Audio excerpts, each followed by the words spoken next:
Students, welcome back to our channel physics with Gaurav sir. और आज का हमारा टॉपिक है Ohm's law.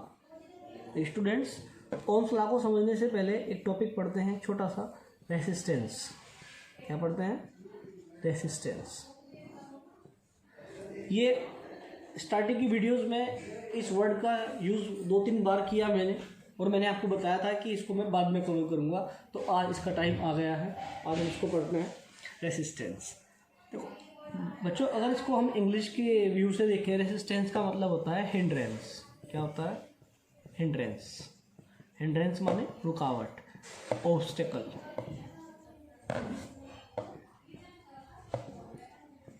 Clear? Resistance means hindrance, obstacle, रुकावट, बाधा या कोई अवरोध। अगर कोई रुकावट है तो रुकावट का नाम क्या है? रेजिस्टेंस है। ये वर्ड सबसे ज़्यादा स्टूडेंट्स आपने पता कहाँ देखा होगा? ये आप अपनी रिस्ट वॉच के पीछे देखना, उसके ऊपर लिखा होता है वाटर। पीछे की साइड, बैक साइड में आप देखेंगे तो उसके लीड के ऊपर जो उसका कवर अप होता है उसके ऊपर वाटर रेसिस्टेंट लिखा होता है। क्या लिखा होता है? Water resistance. इसका मतलब क्या है? वो घड़ी आपकी वाटर प्रूफ है। वाटर प्रूफ का मतलब क्या है? अगर पानी में थोड़ी बहुत देर के लिए वो गिर गई तो अंदर से ख़राब नहीं होगी। पहले जो रिस्ट वॉचेज आती थी वो पानी में भीग करके ख़राब हो जाती थी। हालांकि उसकी भी टाइम ड्यूरेशन होती है कि कितनी देर तक और कितनी डेप्थ तक वो पानी में रहेगी, तो नहीं पानी जाएगा। क्योंकि जैसे जैसे डेप्थ में ज़्यादा लेके जाओगे आप रिस्ट वॉच को, तो अंदर पानी भरने के चांसेस हैं। तो वो एक टेक्निकल टर्म्स में उसमें मेंशन होती है कि कितने आप नीचे तक पानी में उस घड़ी के साथ जा सकते हैं। ठीक है, तो रेस्ट में कहने का मतलब था आपको रेजिस्टेंस समझाना। और आपने सबसे ज़्यादा वर्ड कहाँ देखा? रिस्ट वॉच के पीछे देखा है वहाँ पे, क्योंकि पानी की रुकावट करता है ना, तो तभी तो वाटर प्रूफ हुई। अब इलेक्ट्रिसिटी में इसका क्या मतलब है? देखो, उससे पहले एक चीज़ समझते हैं छोटी सी। आज मैं आपको ऐसा कॉन्सेप्ट बताने जा रहा हूँ कि जिसका आंसर आपको बुक में तो मिलेगा ही मिलेगा नहीं, क्वेश्चन भी डायरेक्टली आपको बुक में नहीं मिलेगा। अब आप ये पढ़ चुके कि इलेक्ट्रिसिटी आप पढ़ रहे हैं, तो इलेक्ट्रिसिटी का मतलब क्या होता है? बताओ क्या होता है? मैंने बता चुका पहले वीडियोस में कि क्या होता है इलेक्ट्रिसिटी का मतलब। मैंने बताया था करंट का मतलब क्या होता है? फ्लो। किसका फ्लो? चार्ज का फ्लो। और चार्ज कौन है यहाँ पे? चार्ज पार्टिकल, इलेक्ट्रॉन्स हैं। तो यानी कि अगर ये वायर है, सपोज करो, अगर इसके अंदर करंट फ्लो कर रहा है, ये वायर है और उसके अंदर करंट, अब आप पढ़ चुके, देखो मैं आप सिंबल्स में बात किया करूँगा, इसलिए आप पुरानी वीडियोज़ को बहुत ध्यान से देखा करें और साथ साथ उनको प्रिपेयर भी कर लिया करें। मैं वीडियोज़ काफ़ी गैप के बाद इसलिए डालता हूँ ताकि पुराने टॉपिक्स को आप अच्छे से पढ़ लें, उसको प्रिपेयर कर लें। फिर तब तक आप पहला अच्छे से प्रिपेयर कर चुके होंगे, तब तक आप दूसरा देखने के लिए रेडी रहते हैं। यही कारण है, अदरवाइज़ मैं ये सारी वीडियोस एक साथ भी बैक टू बैक डाल सकता हूँ, लेकिन नहीं, मेरा पर्पज़ यही है कि आप पहले पुराने टॉपिक्स को बहुत स्ट्रॉन्ग कर ले, फिर आप नए टॉपिक की तरफ आगे बढ़े। और वो सीक्वेंस भी मैं इसलिए मेंटेन किया हुआ है कि आपको वो चीज़ समझ में आई होगी तभी ये चीज़ समझ आएगी।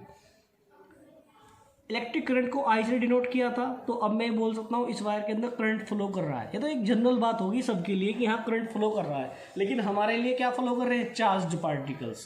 क्या फ्लो कर रहे हैं? क्योंकि इन्हीं के फ्लो को तो इलेक्ट्रॉन के, इसके अंदर वायर के अंदर इलेक्ट्रॉन फ्लो करके जा रहे हैं, तभी तो करंट जा रहा है ना भाई। करंट को हमने एक टर्म दे दी, इलेक्ट्रॉन के फ्लो को एक टर्म, एक नामकरण कर दिया इसका कि करंट जा रहा है। वास्तव में जा कौन रहा है? इलेक्ट्रॉन। मैंने आपको एग्जाम्पल भी दिया था, ठीक है। ये ट्रक है और ट्रक के अंदर रेत भरा हुआ है, सैंड भरा हुआ है, ठीक है। मेरी ड्राइंग अच्छी नहीं है, मैंने आपको पहले ही बताया था। इस ट्रक के अंदर ये ट्रक जा रहा है, तो आपके हिसाब से, हमारे हिसाब से, बाहर से देखने वाले के लिए क्या जा रहा है? ट्रक जा रहा है। लेकिन ड्राइवर जो इसको लेके जा रहा है उसको तो पता है ना इसके अंदर सैंड है, तो टेक्निकली देखा जाए तो जा कौन रहा है? सैंड जा रहा है। लेकिन जा किसके अंदर रहा है? ट्रक के अंदर। तो सिमिलरली सबके लिए जा कौन रहा है? करंट। लेकिन हमारे लिए जा क्या रहा है? फ्लो, चार्जेस, यानी कि इलेक्ट्रॉन चल रहे हैं। कौन चल रहे हैं? इलेक्ट्रॉन चल रहे हैं। और ये कहाँ चलते हैं? कंडक्टर में चलते हैं। क्योंकि इन्हीं चैप्टर की स्टार्टिंग वाली वीडियोस में हमने एक डेफिनेशन भी पढ़ी थी, कंडक्टर और इंसुलेटर क्या होते हैं, जिसमें चार्ज पार्टिकल फ्लो कर जाए, जिसमें इलेक्ट्रॉन्स फ्री होते हैं मूव करने के लिए, वो कंडक्टर है। और जिसमें इलेक्ट्रॉन्स मूव करने के लिए फ्री नहीं है, वो क्या है? इंसुलेटर्स हैं। ये फ्री वर्ड बहुत इंपॉर्टेंट है यहाँ पे, ये फ्री वाला फ्री वर्ड नहीं है। फ्री वर्ड इसलिए इंपॉर्टेंट है क्योंकि अगर आप कहोगे कि उसके अंदर इलेक्ट्रॉन होते हैं, तो इलेक्ट्रॉन तो भाई सबके अंदर ही होते हैं। भाई वायर है, वायर मेटल से मिलके बना है ना, मेटल है, मेटल भी तो एक मैटर है। और मैटर किससे मिलके बना, एटम और मॉलिक्यूल से मिलके बना है। और एटम के अंदर क्या होते हैं, इलेक्ट्रॉन प्रोटॉन न्यूट्रॉन, है ना। तो इलेक्ट्रॉन तो हर चीज़ के अंदर है, ऐसी तो कोई चीज़ ही नहीं है जहाँ पे इलेक्ट्रॉन ना हो। लेकिन जिसके इलेक्ट्रॉन जिसके मूवेबल है, मूव कर सकते हो, क्या है, मूवेबल है, ठीक है। जब इन्हीं मूवेबल को हमने फ्री इलेक्ट्रॉन्स बोल दिया तो वो कंडक्टर है। जिसमें वे फ्री नहीं है वो क्या है, इंसुलेटर्स है। जैसे कि आपका आयरन है, उसके अंदर फ्री मूवेबल इलेक्ट्रॉन्स है, मोबाइल इलेक्ट्रॉन्स। मोबाइल का मतलब कोई सेल फोन से नहीं होता, मोबाइल का मतलब जो चीज़ मूवेबल हो। पहले वैसे तो तार वाले फ़ोन होते थे, एक जगह रखे होते थे घर में, वहीं पे खड़े होकर बात करनी होती थी डोरी से, इधर उधर जा नहीं सकते थे, है ना। अब तो जेब में लेकर के कहीं भी बात कर लो आप किसी से, तो वो मूवेबल हो गया, इसलिए मोबाइल हो गया, है ना। तो सिमिलरली मैं आपको ये बता रहा था कि कंडक्टर्स वो हैं जो फ्री इलेक्ट्रॉन्स हैं जिसके अंदर मूव करने के लिए, और इंसुलेटर्स वो हैं जिनके अंदर फ्री इलेक्ट्रॉन्स नहीं है मूव करने के लिए। वुड के अंदर फ्री इलेक्ट्रॉन्स नहीं है, इसलिए लकड़ी के अंदर, वुड के अंदर करंट फ्लो नहीं होता। आयरन के अंदर करंट फ्लो हो जाता है, कॉपर के अंदर करंट फ्लो हो जाता है, इसलिए इनके अंदर करंट लगता है।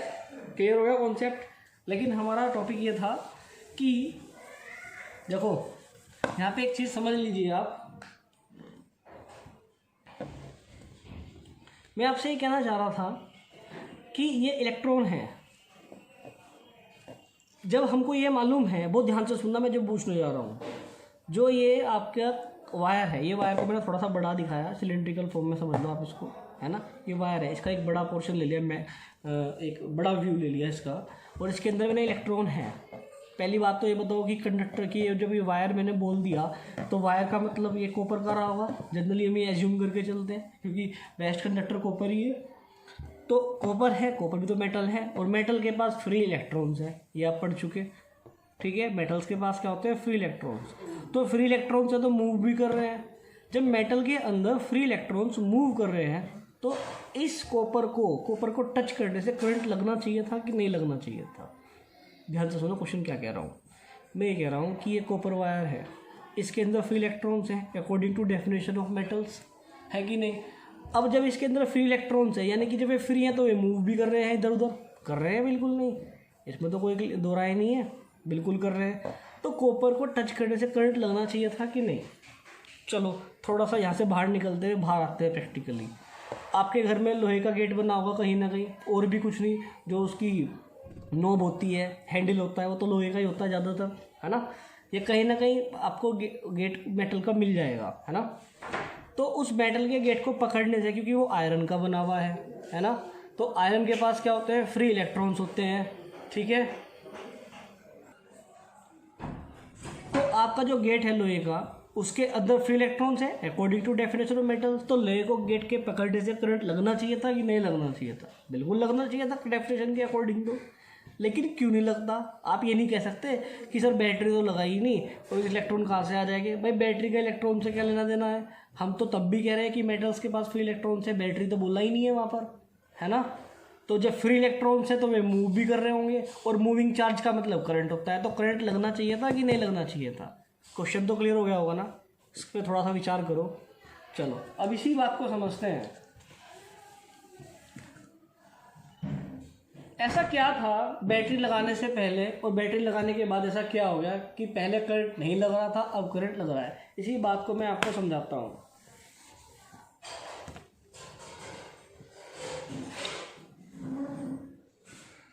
ये वायर है बैटरी लगाने से पहले, ये इलेक्ट्रॉन है, इसके अंदर जगह जगह, और ये मूवेबल है, घूम रहे हैं, भटक रहे हैं, है ना।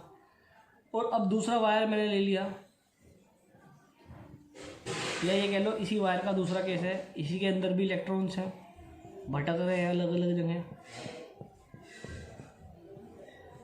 लेकिन अब मैंने इसमें खास बात क्या की हुई है, बैटरी लगाई हुई है। मैंने बताया था एक बड़ा डंडा, एक छोटा डंडा, फिर एक बड़ा डंडा, फिर एक छोटा डंडा। ये डंडा मतलब टर्मिनल, ये प्लस, ये माइनस, ये प्लस, ये माइनस, ये लग गई बैटरी। और आपको ये भी पढ़ चुके कि जो करंट चलता है वो कैसे चलता है, प्लस से माइनस की ओर, ऐसे करंट ऐसे जाएगा, ये आप पढ़ चुके। इसमें करंट लगेगा, इसमें नहीं लगेगा, क्यों? इसलिए देखो स्टूडेंट्स, ये इलेक्ट्रॉन मूव तो कर रहे हैं, लेकिन ये वो क्लास है जब इंटरवल चल रहा है। ये स्कूल की वो क्लास है जब इंटरवल चल रहा है। कोई इलेक्ट्रॉन किधर जा रहा है, कोई किधर जा रहा है। इनका जो ओरिएंटेशन है वो प्रॉपर नहीं है, जो इनका ओरिएंटेशन है इलेक्ट्रॉन का वो प्रॉपर नहीं है। तो इनका जो नेट चार्ज है, जब सपोज करो आप इस बात को ऐसे समझ लो, दो इलेक्ट्रॉन की हेल्प से, ये एक इलेक्ट्रॉन है, ये दूसरा इलेक्ट्रॉन है, या एक और यहाँ पे ले लीजिए, ये ऐसे जा रहा है, ये ऐसे ऐसे जा रहा है, ठीक है। तो equal and opposite cancel out each other, तो इसने इसका इफेक्ट तो ख़त्म कर दिया। तो नेट चार्ज कितना हो गया यहाँ पे? 0। नेट चार्ज कितना हो गया? 0। तो ओरिएंटेशन के कारण इलेक्ट्रॉन हैं भी, चल भी रहे हैं, घूम भी रहे हैं, लेकिन सब एक दूसरे को टक्कर मार रहे हैं, और टक्कर मारने के कारण उनकी सारी एनर्जी वहीं पे ख़त्म हो जा रही है। तो नेट चार्ज फ्लो ही नहीं हो पाता। और जब नेट चार्ज का मतलब कुल मिला के जो टोटल इफेक्ट हुआ, ये वही वाली बात है कि आपको किसी ने 100 रुपये दिए और आपने 100 के 100 रुपये खर्च कर दिए। अब कहने को तो आपको 100 रुपये दे दिए थे किसी ने, है ना, आपको कमाने नहीं पड़े, लेकिन आपने वे खर्च भी कर दिए, तो आपकी तो पॉकेट में अब भी 0 रुपये बचे, आपके पास तो अब भी कुछ नहीं है। तो नेट चार्ज कितना है? तो सब आपस में लड़ मर गए, सब कट गए, तो चार्ज, नेट चार्ज कितना हो गया? 0। अब बैटरी लगाने से क्या हुआ, ये चीज़ समझते हैं। देखो, बैटरी लगाने से इनका जो ओरिएंटेशन हो गया वो एक यूनिडायरेक्शन हो गया। कैसे हो गया? यूनिडायरेक्शन, एक ही दिशा में चलने लगे सब। ये इलेक्ट्रॉन है, ये इलेक्ट्रॉन है, ये ऐसे जा रहा है, ये भी ऐसे जा रहा है, ये भी ऐसे जा रहा है, ये भी ऐसे जा रहा है, ये सब देखो। अब नेट चार्ज यहाँ पे कुछ ना कुछ होगा, नॉट इक्वल टू 0। 0 तो बिल्कुल नहीं होगा, चाहे कुछ भी हो। तो पहले नेट चार्ज कितना था? 0। सब आपस में लड़ मर के, सब कट करके सब खत्म हो गया था। लेकिन अब क्या है, इस बैटरी के कारण, ये बैटरी क्या है फिर? जब मैंने आपको पोटेंशियल बताया था, मैंने आपको बताया था ना, ये एक्सटर्नल फोर्स है, ये ताकत है, ये इनको पीछे लात मारी, चल आगे, चल फटाफट आगे, चल आगे। ये वही इंटर वाली क्लास है, जब फिफ्थ पीरियड की बेल लग गई, टीचर क्लास में आ गया, सब बच्चे अपनी सीट पर प्रॉपर्ली ओरिएंटेड होकर के बैठ गए। इंटरवल में क्लास कैसी दिखाई दे रही थी? टीचर के आने बाद फिफ्थ पीरियड में जब टीचर आ गए तो क्लास ऐसी दिखाई दे रही है। वो क्लास किसकी वजह से दिखाई दे रही है? पहले क्यों नहीं थे वो स्टूडेंट्स? ये जो है ना, ये टीचर, ये पोटेंशियल डिफरेंस, इसके कारण। इसका काम ही है इलेक्ट्रॉन को यूनिडायरेक्शन में अरेंज करना। क्यों करना? ये नेगेटिव है, ये पॉजिटिव है, तो ये इलेक्ट्रॉन का भी, इसका ये नेगेटिव टर्मिनल, ये भी नेगेटिव टर्मिनल, तो एक जैसे चार्ज क्या करेंगे? रिपल्शन। तो ये इधर से भागेंगे इधर की तरफ। इधर को क्यों भागेंगे? इलेक्ट्रॉन नेगेटिव है, ये प्लस है, इधर पॉजिटिव टर्मिनल, तो इलेक्ट्रॉन पॉजिटिव की तरफ अपोजिट अट्रैक्ट करेंगे कि नहीं? तो इनकी एक डायरेक्शन बन जाएगी। क्या बन जाएगी? एक डायरेक्शन बन जाएगी। इस तरीके से करंट फ्लो करेगा। ध्यान देने वाली बात ये है, मैंने आपको पहले ही बताया था। अगर आप इस फिगर में ध्यान दें, मैं इसको थोड़ा सा और क्लियर करके बनाता हूँ जल्दी से। अगर आप इस फिगर को ध्यान दें, एक वायर का सेक्शन ले लें छोटा सा, बैटरी मैंने लगाई थी ऐसे, है ना, ऐसे लगाई थी, और मैंने आपको करंट का ऐसे दिखाने के लिए, है ना, इलेक्ट्रॉन ये लिया मैंने, दूसरा इलेक्ट्रॉन लिया, तीसरा इलेक्ट्रॉन लिया, ये फोर्थ इलेक्ट्रॉन लिया। इलेक्ट्रॉन ऐसे जा रहे हैं। अब इनकी डायरेक्शन ऐसे क्यों बनाई, ऐसे क्यों नहीं बनाई, यही चीज़ मैं आपको समझा चुका। ये बड़ा वाला टर्मिनल प्लस का है, ये नेगेटिव का है, रिपल्शन हो रहा है। देखो ध्यान दो, इलेक्ट्रॉन ऐसे जा रहे हैं और करंट ऐसे जा रहा है। करंट कैसे जा रहा है? ऐसे। और इलेक्ट्रॉन कैसे जा रहे हैं? ऐसे। और करंट कैसे जा रहा है? ऐसे। दोनों रिवर्स डायरेक्शन में है कि नहीं? इस करंट की डायरेक्शन को, ये जो वाला करंट है बैटरी वाला, इसको बोलते हैं क्या? Conventional current. क्या बोलते हैं इसको? Conventional current. जो आज तक आप करंट पढ़ते आए थे, सुनते आए थे, दिखाते आए थे फिगर के अंदर, वो कौन सा करंट था? ये वाला करंट था, कन्वेंशनल करंट। लेकिन आपको आज यहाँ पे एक नई बात और पता लगी है कि जो इलेक्ट्रॉन के चलने वाला जो करंट है वो इलेक्ट्रॉनिक करंट है। क्या है वो? Electronic current.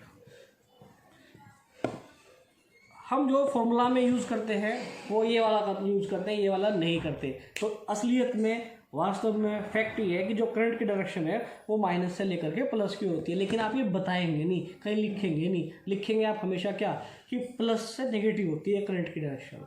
आप बोलेंगे हमेशा क्या? लेकिन आपको सही भी पता होना चाहिए सही क्या है। क्यों बोलते हैं ऐसा, इसका भी कारण मैं आपको साथ साथ बता देता हूँ। कन्वेंशन का मतलब क्या है? हमने मान रखा है अपनी सुविधा के आधार पर। ऐसा करने के लिए जब आप सीनियर क्लासेस में जाएंगे तो वहाँ पर आपको इसका इंपॉर्टेंस समझ में आएगी, क्योंकि डायरेक्शन के अकॉर्डिंग साइन बदल जाते हैं। तो अगर करंट की डायरेक्शन ऐसे नहीं ली तो साइन बदल जाएंगे और कैलकुलेशंस काफ़ी डिफिकल्ट हो जाती है। तो कैलकुलेशन को आसान करने के लिए, अपनी सुविधा के लिए, कन्वेंशन हमने माना हुआ है कि प्लस से माइनस है, लेकिन होती कैसी है? माइनस से प्लस। अब क्योंकि जो चीज़ मान लेते हैं वही चीज़ सही होती है, तो क्या बोलेंगे आप भी? आप ये बात मालूम होने के बावजूद भी कि नेगेटिव टू प्लस होती है, बोलोगे ये कि पॉजिटिव टू नेगेटिव। कभी एग्जाम में क्वेश्चन आया और वहाँ माइनस से प्लस लिख दो और फिर मुझे बोलो कि आपने तो बताया था, हमने सच लिखा। ज़्यादा सच भी कभी कभी खतरनाक हो जाता है। तो क्योंकि हमने बोल दिया कन्वेंशन के हिसाब से आप प्लस से माइनस की तरफ ही लिखेंगे। तो ये इलेक्ट्रॉनिक करंट है, ये कन्वेंशनल करंट है। अब इसमें बात चल, हमारा जो टॉपिक था कोर टॉपिक स्टूडेंट्स, वो रेसिस्टेंस था। अब अपने टॉपिक पर आते हैं। इतना बेस बनाना आपका जरूरी था रेजिस्टेंस को समझने के लिए।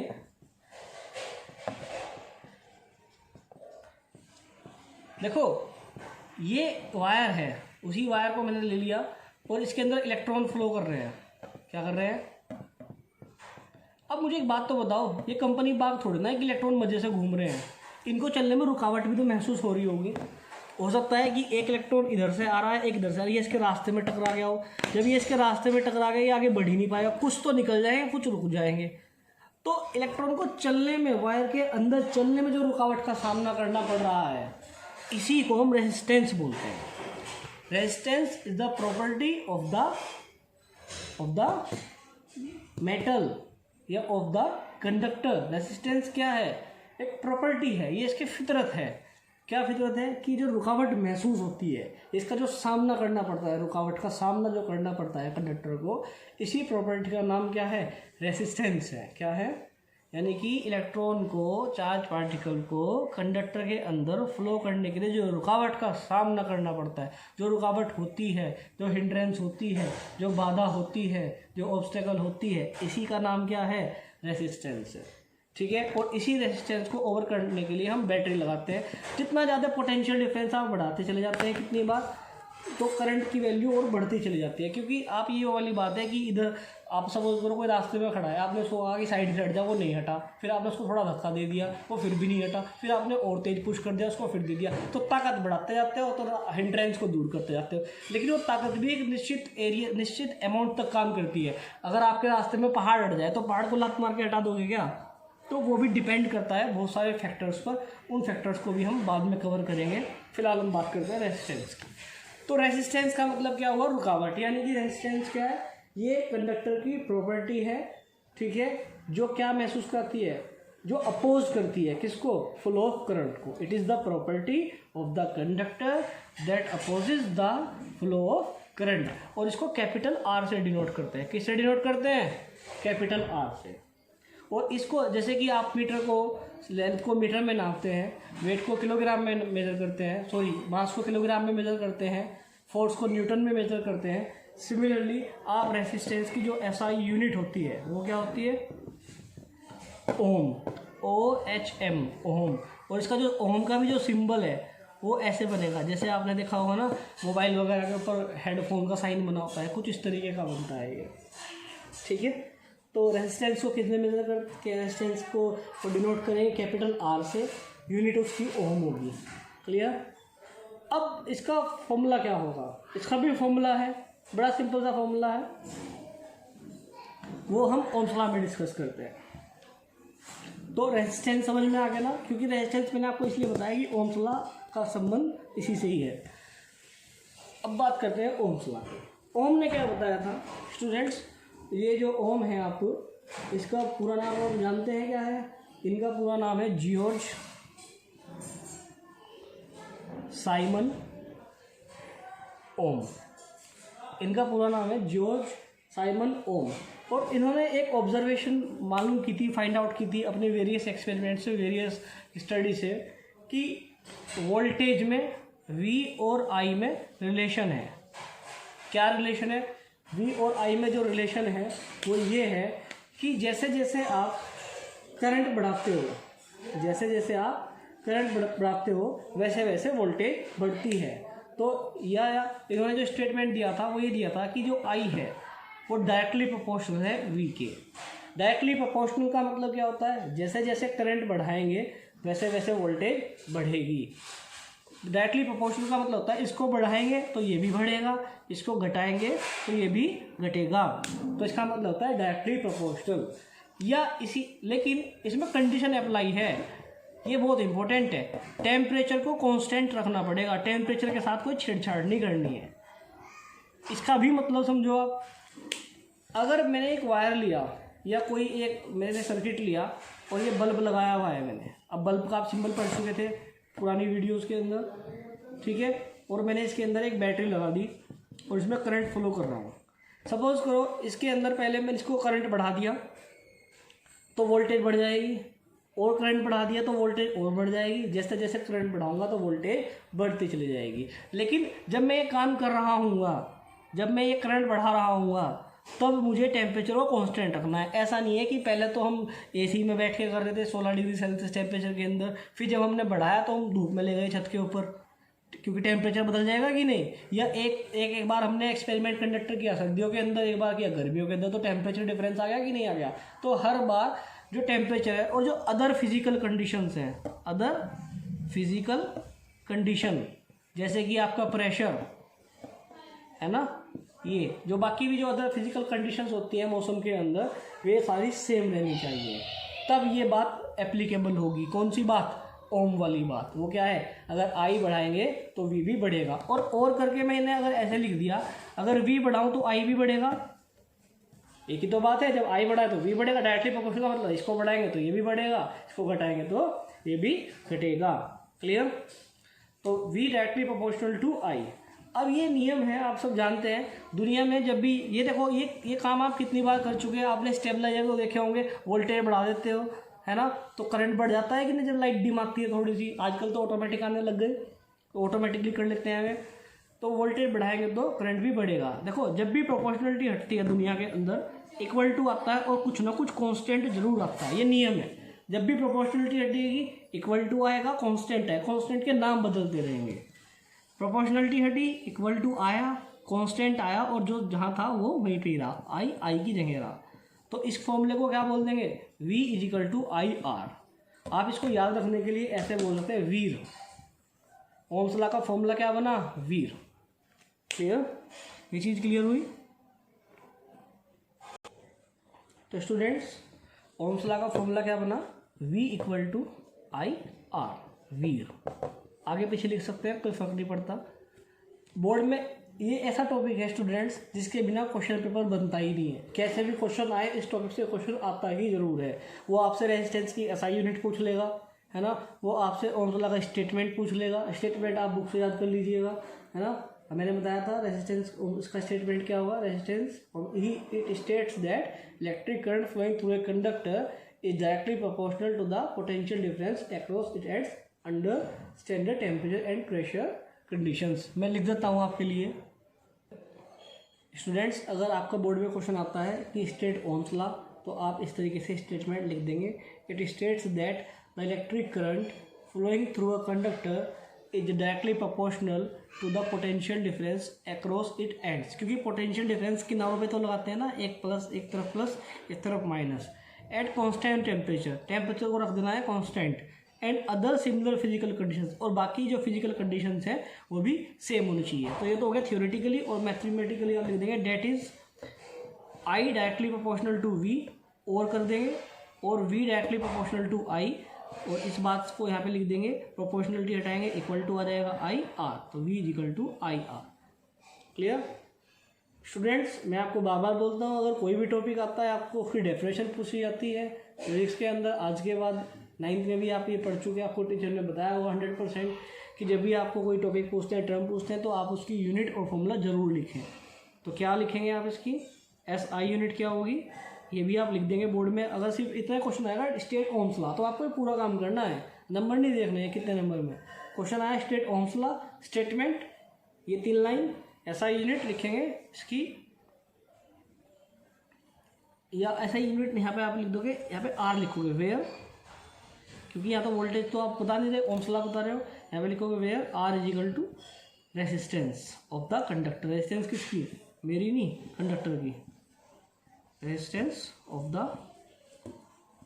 कंडक्टर, कंडक्टर की रेजिस्टेंस है ना। तो इस तरीके से आपका ये ओम्स लॉ हो जाएगा। और आपको एक छोटा सा काम और करना है, यहाँ पर एक ग्राफ बना देना है ऐसे, और यहाँ पे लिख देना है V, और यहाँ पे लिख देना है I। एक तरफ V लिख देंगे, एक तरफ I लिख देंगे, और एक ऐसे स्ट्रेट लाइन बनाएंगे। इसका भी मतलब मैं आपको समझाऊंगा क्या है।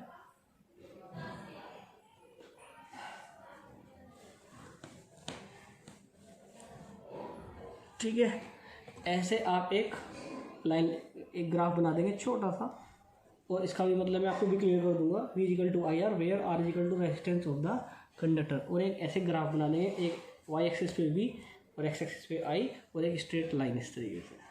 तो ये आपका ओम्स लॉ कंप्लीट हो गया। ठीक है, तो नेक्स्ट वीडियो में इसको और आगे कंटिन्यू करेंगे यही इसी टॉपिक से कि ओम्स लॉ क्या होता है, यानी कि वोल्टेज बढ़ाओगे तो करंट भी बढ़ेगा। लेकिन ये बात जो है वो कब लागू होगी, जब टेम्परेचर को आप कांस्टेंट रखोगे और बाकी सारे फिजिकल कंडीशन भी सेम रखोगे। ठीक है स्टूडेंट्स, इसी स्टेटमेंट को आप देख लीजिएगा, आप वीडियो को पॉज करके इसको नोट कर सकते हैं या बुक से कहीं भी। स्टेटमेंट कुछ भी हो हमेशा एक परफेक्ट ही होना चाहिए, अपना लैंग्वेज नहीं लिखते। जब भी आपसे किसी क्वेश्चन में पूछा जाए कि इसका स्टेटमेंट लिख दो, तो बहुत से स्टूडेंट्स क्या करते हैं, उनको लगता है कि इंग्लिश बहुत अच्छी है और हो सकता है उनकी अच्छी हो भी, लेकिन आप उनको ट्रांसलेट नहीं करोगे अपनी भाषा में। जो फिक्स स्टेटमेंट है, जो बुक में आपको गिवन है, ऑथोराइज्ड बुक के अंदर गिवन है या ऑथोराइज्ड वेबसाइट्स पे गिवन है, आप वो ऑथोराइज्ड स्टेटमेंट ही लिखेंगे, ऐसे कुछ भी नहीं लिखोगे अपने आप से बना करके। चाहे मैं बताऊं या कोई भी बताए, आपको हमेशा जब स्टेटमेंट लिखना होता है ऑथोराइज्ड ही लिखना होता है। क्लियर स्टूडेंट्स, अपना बना के नहीं लिखना होता है, समझने के लिए आप कैसे भी समझ सकते हैं। तो इसी टॉपिक से आगे कंटिन्यू करेंगे। ठीक है, जल्दी मिलते हैं। वीडियोस को देखते रहिए, लाइक करते रहिए, सब्सक्राइब करते रहिए। ठीक है, आपको सब्सक्राइब करने का बेनिफिट ये मिलेगा, नोटिफिकेशन, और मुझे मिलेगा motivation. Thank you so much, जल्दी मिलते हैं।